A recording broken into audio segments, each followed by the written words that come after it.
Programme का आगाज करेंगे स्टॉक एक्सचेंज की सूरत हाल से, जहां आज 600 से ज़ायद पॉइंट्स का इजाफा हुआ और इंडेक्स 65,500 की सतह को भी आज एक बार फिर उबूर करने में कामयाब रहा है। एक मुस्बत पेशरफ्त है मार्केट में आज कारोबारी हफ्ते के दूसरे रोज़। अब आगे मामला किस तरफ जाएंगे, पाकिस्तान और IMF के दरमियान जो मुआहदा है वो भी अब हतमी मरहले में पहुँच चुका है। आप कल उस मुज़ाकराती दौर का आखिरी एक टेन्योर होना है और उसके बाद फिर क्या सूरत हाल बनती है, मार्केट की कितनी बेहतरी आने की उम्मीद है, इंडेक्स कहाँ तक जा सकता है, इस पर हम गुफ्तगू करेंगे। जफर मोती साहब CEO हैं कैपिटल सिक्योरिटीज़ के, हमारे साथ मौजूद हैं। बहुत शुक्रिया जफर साहब, प्रोग्राम के लिए आपने वक्त निकाला। ये हम रोजाना देख रहे हैं कि किसी मार्केट ऊपर जा रही है, किसी मार्केट थोड़ा नीचे चली जाती है। ये इस तरह का उतार चढ़ाव इस वक्त क्यों मार्केट में देखा जा रहा है कि स्टेबिलिटी क्यों नहीं आ पा रही है? देखिए, अब स्टेबिलिटी आना शुरू हो गई है। हमने कहा था कि भाई ये इलेक्शन के बाद से जो हिचेज होते हैं ना एक नई हुकूमत के लेने के, वो उसकी वजह से थोड़े से मसाइल जरूर आते हैं, थोड़े से परेशानी आती हैं। अब ये सब अपने अपने सीट पर बैठ गए हैं, निगोशिएशन ऑन हो गई हैं। अभी IMF की निगोशिएशन का कल आखिरी दिन है। थोड़ी निटिग्रिटी तो रहती है हमेशा लेंडर और बोरोवर में, तो वो कंप्लीट करने के लिए होगा।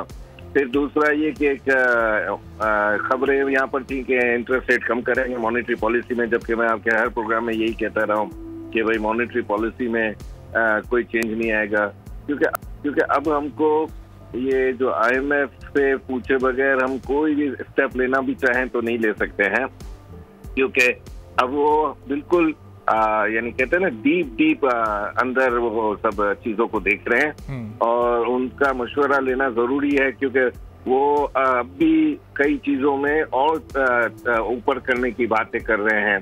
और फिर हमने अभी थोड़े दिन पहले इजिप्ट का भी देखा कि इजिप्ट ने अपनी डीवैल्यूएशन की, अपनी करेंसी की इंटरेस्ट रेट में भी बढ़ाती दे दी है। तो वो इजिप्ट और पाकिस्तान के जो हालात हैं वो कोई ज्यादा फर्क नहीं है।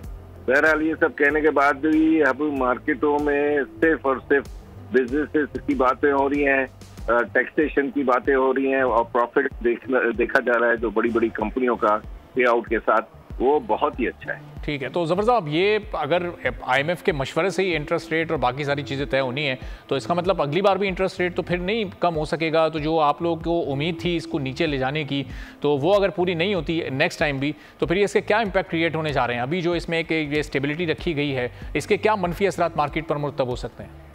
इससे मनफी असरात तो हो रहे हैं ना। देखिए ना, आपकी मार्केट कोई बुरी खबर आती है, कोई मसला आता है, कोई बॉर्डर पर सिचुएशन आती है, तो सब भूल भाल के मार्केट नीचे चली जाती है। और अभी ये जो बातें कर रहे हैं कि इन्फ्लेशन कंट्रोल हो गई है, मुझे तो कहीं नजर नहीं आ रहा कि इन्फ्लेशन कंट्रोल हुई हो। और भी अब इन्फ्लेशन बढ़ेगी अगर इन्होंने फ्यूल के प्राइसेस, गैस के प्राइसेस, इलेक्ट्रिसिटी के प्राइसेस ये सब बढ़ाएंगे तो इन्फ्लेशन हाथ में कहाँ आएगा।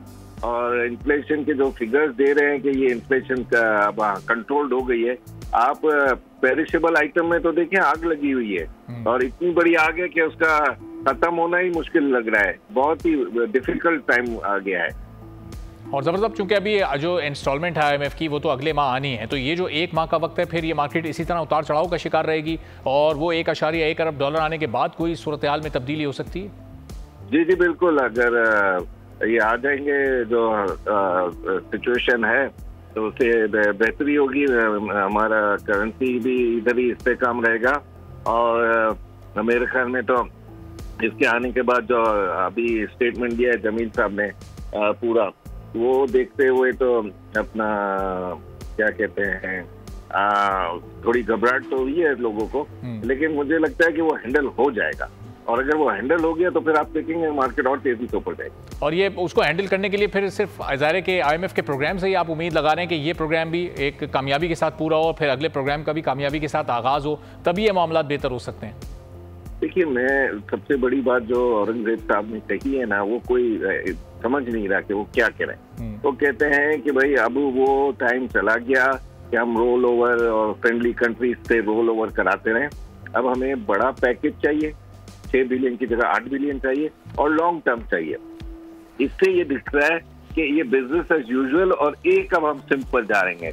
अब हम ये कि इधर से $1 बिलियन पकड़ लिया, उससे पकड़ लिया $1 बिलियन, 2 बिलियन रोल ओवर करा लिए, फिर अचानक एक को गुस्सा आ गया, एक कंट्री को, फ्रेंडली कंट्री नाम नहीं ले सकता, तो उन्होंने रातों रात $1 बिलियन अपने वापस मांग लिए। फिर हम बैंकों में रख रहे हैं कि भाई दिखाने के लिए, भाई देखने के लिए, खाली वो वाले पैसे भी अपने समझ रहे हैं कि हमारे हैं, वो नहीं है। जो कि ये सब चीजें देखते हुए अब IMF की तरफ वन विंडो की तरफ जाएंगे ना, तभी इधर कुछ मुश्किलात कम होंगी। नो डाउट के कर्जे इतने बढ़ जाएंगे कि उनकी हर बात माननी पड़ेगी। ठीक है, बहुत बहुत शुक्रिया जफर मोती साहब। सब्सक्राइब करें और बेल दबाएं ताकि कोई खबर रह न जाए।